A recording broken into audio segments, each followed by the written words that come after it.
Mr. President, Mr. Secretary General, I have listened with deep emotion to the words of welcome which you have just addressed to me. They reflect the confidence and the trust my colleagues in this hall have placed in me and the honor they have done to my country in appointing me to this high office. I should like to thank them most warmly for their support and also express my gratitude to the President and the members of the Security Council for unanimously recommending my name to the General Assembly.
What led you to seek to be Secretary General? Why did you want the job?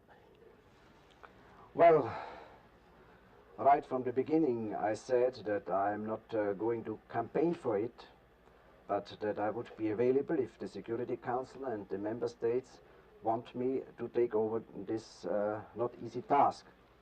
Already during the first 5 weeks I found out that Trygve was probably right, and it is really a very difficult job, but I think it is also a challenge. And as long as somebody is healthy and has the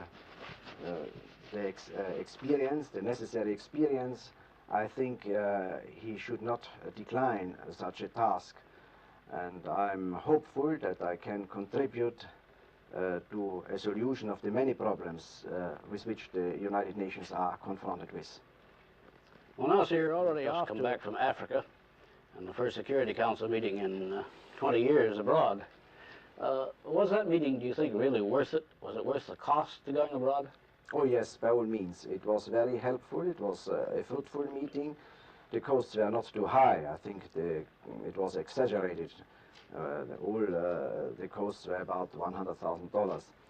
But the great advantage was that the members of the Security Council could get closer to the trouble spots, and that we all had the opportunity to meet personally many of the African leaders.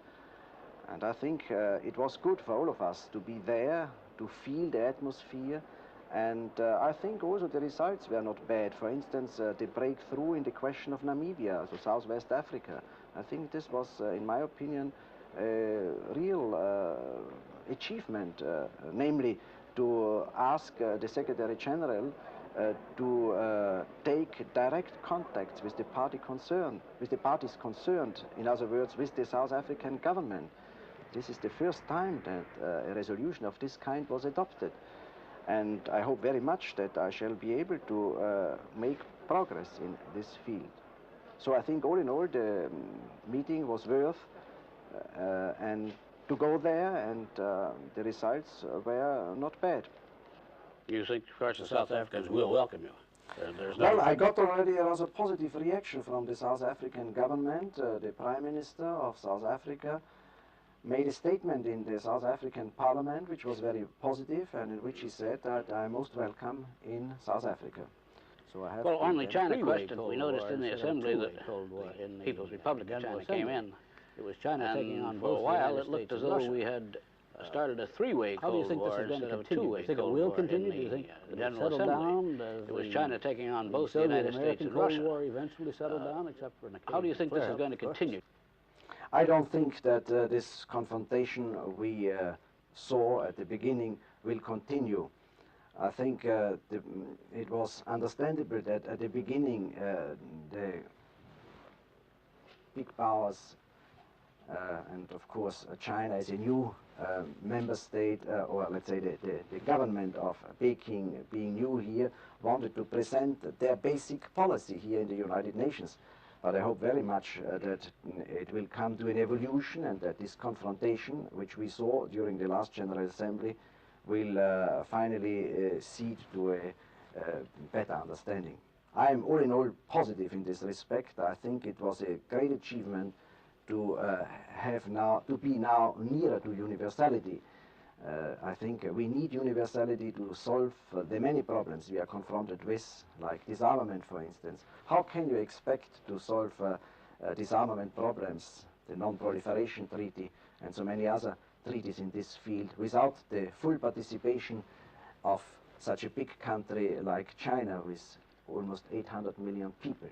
I think it's logical that we need the cooperation of this great country. There's a move Well, now from one war to another, the namely UN Northern possible Ireland, intervention of some sort. have you received any reply from the British? You consider it an internal matter, or do you expect the UN to get a role in the Irish troubles? This is, of course, an internal matter of a member state. Therefore, the United Nations cannot intervene as long as not both sides agree to such measures. I said that I'm, of course, always ready to be helpful if both sides express such a wish. Until now, I haven't got a response from the British government. I informed the British government of the intervention made by Foreign Minister Hillary here in New York, and I'm now waiting for an answer from the British government. Well, of course, the Irish have made it known from time to time that they would not be adverse to having UN peace forces, UN observers at least, along the border. And that leads to the question, do you think there should be a UN force in being to back up Security Council resolutions and give them some teeth? You see, the question of a permanent peacekeeping force was raised on many previous occasions, but it is not an easy problem. The fact is that a number of countries have certain contingents ready for peacekeeping operations. So in case there is the need for a new peacekeeping operation, it wouldn't be difficult to get the necessary peacekeeping forces from different member states, as we have done in the question of Cyprus. There we have a number of contingents from different countries on a voluntary basis. Of course, it needs the decision of the competent organ, the Security Council, in this case of Cyprus. This is necessary, of course, for before one starts such an operation.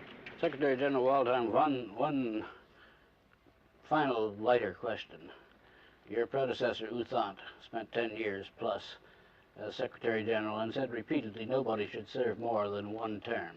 After 5 weeks, how do you feel about that? Well, I think it's too early to give a clear-cut answer to this, because if a Secretary General would be tired already after 5 weeks, he wouldn't be a good Secretary General. You certainly don't look it, sir. Thank you very much for a very interesting interview, Jeff.